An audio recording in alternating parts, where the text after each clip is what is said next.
Welcome to my podcast. Today I'm gonna talk about one of the commonest case in Lab 2 stations. So you might face a patient who is elderly, around his 80 or so, who had an operation for his hips, total hip replacement, and he's complaining of constipation. So how would you approach such a condition? So after you start off by introducing yourself, double checking the patient name and date of birth and the address, you have to sympathize with the patient and say, sorry to hear that, can you tell me more about it? So give the space for the patient to dig deep inside about the whole situation and how it all started. So patient will tell you, I had an operation a few days ago and I didn't open my bowel at all, so you need to inquire in order to make sure that there is no bowel obstruction. Ask for flatus. Did the patient pass any gas or flatus at all? Also, what about food intake and fluid intake? Also, you need to ask if he had any history of constipation before the operation at all. And also you need to ask if there is any tummy pain at all, or if there is any discomfort.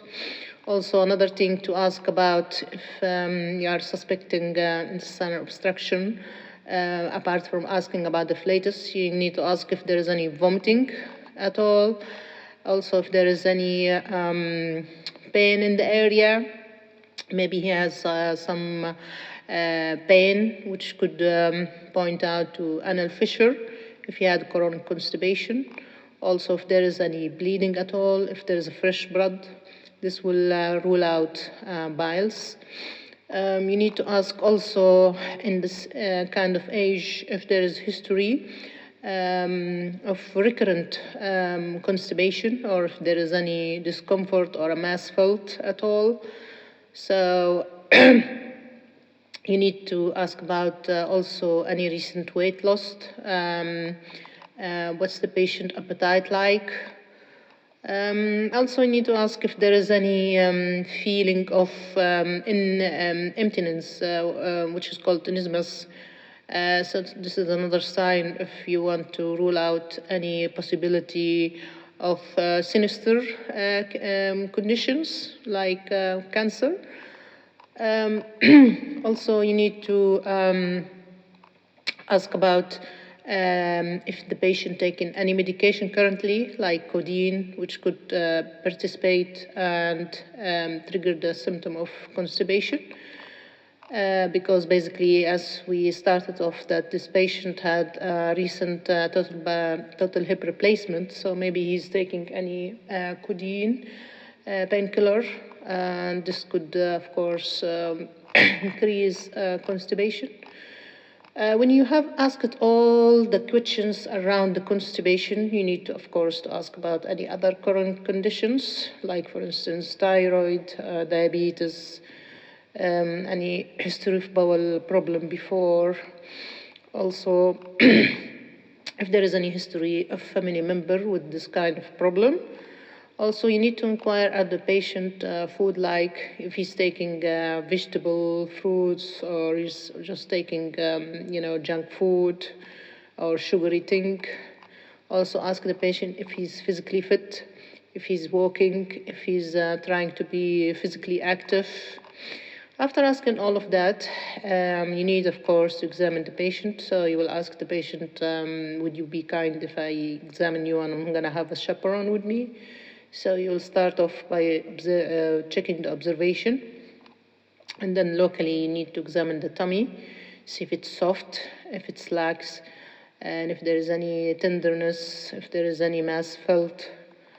And of course, you need to look for the back passage. So you'll inquire and ask the patient that you will do rectal examination. You need to explain, and before doing the procedure, in order for the patient to be already prepared for the basically the examination.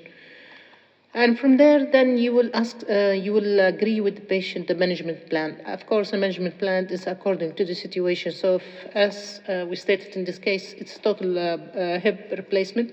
So, we encourage the patient to increase his fluid intake, eat vegetable, fruits, and if he's taking codeine, maybe you need to think about other sort of painkiller. Um, Possibly giving some other forms of laxative, like, for instance, Sina or Biscodile or sulfate to help open the bowel. Increase also fiber intake in the diet, as I mentioned, fruits and vegetable, and whole wheat, bread, for instance, or the main issue is to avoid any thing that has to do with white flour. And if, for instance, laxative did not work for him, possibly you will give suppository like Buscodile, and you will instruct the patient how to use. And also, if all of that measures failed, you will do manual evacuation by enema through the back passage. But of course, this will be done in the hospital because basically the can't patient do it by himself. And then you will ask the patient if he has any other concern or any ideas about the situation to address. And by that, I think I have covered most of the important relevant point about constipation. And if, of course, the patient, with all of these measures, if anything, for instance, if it recur or if the patient did not feel well or if the patient condition worsened, you need to tell the patient that he need to come straight away or go to the emergency and always check with the reflecting. Thank you.